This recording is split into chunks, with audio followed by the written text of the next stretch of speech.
நீங்க பாத்துட்டு இருக்கிறது திருச்செந்தூர் முருகன் கோவில் வர பக்தர்கள் குறைவான வாடகையில தங்குவதற்காக கட்டப்பட்ட தேவஸ்தான விடுதிகள்.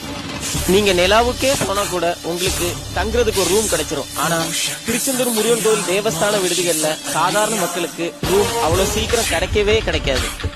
எப்படி கிடைக்கும்? கோவில்ல இருக்கிற அதிகாரிகள்ல இருந்து செக்யூரிட்டிகள் வர இந்த தேவஸ்தான விடுதிகள்ல உள்ள ரூமை தங்கள் கண்ட்ரோல்ல வச்சுக்கிட்டு தங்களுக்கு வேண்டியவங்களுக்கும் அதிக பணம் கொடுக்கறவங்களுக்கும் வாடகைக்கு விட்டு கோடி கோடியா ஊழல் பண்ணிட்டு இருக்காங்களே.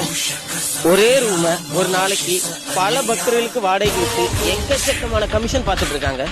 குறிப்பா சிவநாதன் அப்படிங்கிற ஒரே ஒரு ஆளு கிட்டத்தட்ட 25 வருஷத்துக்கு மேல இந்த விடுதிகள் நிர்வாகத்துல இருக்காரு. பல கோடி ரூபாய் சொத்து, நிலங்கள், வீடுன்னு ராஜபோகமா வாழ்ந்துட்டு இருக்காரு. சிவநாதன் மட்டும் இல்ல, திருச்செந்தூர் கோவில வேலை பார்த்த செக்யூரிட்டி கூட திருச்செந்தூருக்கு அவுட்டர்ல 1 கோடி ரூபாய்க்கு வீடு, பல லட்சம் ரூபாய்க்கு பைக்குன்னு சொல்லிட்டு சும்மா சுகபோகமா வாழ்ந்துட்டு இருக்காங்க. இப்போ இந்த தேவஸ்தான விடுதிகள் முழுக்க முழுக்க அரசியல்வாதிகளோட கண்ட்ரோலுக்கு போயிடுச்சு. அவங்க சொல்ற ஆளுங்களுக்கு மட்டும்தான் ரூமும் கொடுக்கறாங்க. ஆன்லைன்ல நம்ம மக்கள் ரூம் புக் பண்ணவும் முடியாது. இதை தங்களுக்கு சாதகமா மாத்திக்கிட்ட திருச்செந்தூர் தனியார் லாட்ஜ் உரிமையாளர்கள் திருச்செந்தூர்ல உள்ள ஒவ்வொரு வீட்டையும் லாட்ஜா மாத்திட்டு இருக்காங்க. மக்கள் கிட்ட ஏகப்பட்ட கொள்ளை அடிச்சிட்டு இருக்காங்க. இன்னும் கொஞ்சம் வருஷம் கழிச்சு திருச்செந்தூர்ல மக்களே இருக்க மாட்டாங்க, வெறும் லாட்ஜும் பில்டிங்கும் மட்டும்தான் இருக்கும். திருச்செந்தூர் விடுதிகளோட இந்த கொள்ளைகளை தொடர்ந்து அடுத்தடுத்த வீடியோக்கள்ல பார்க்கலாம்.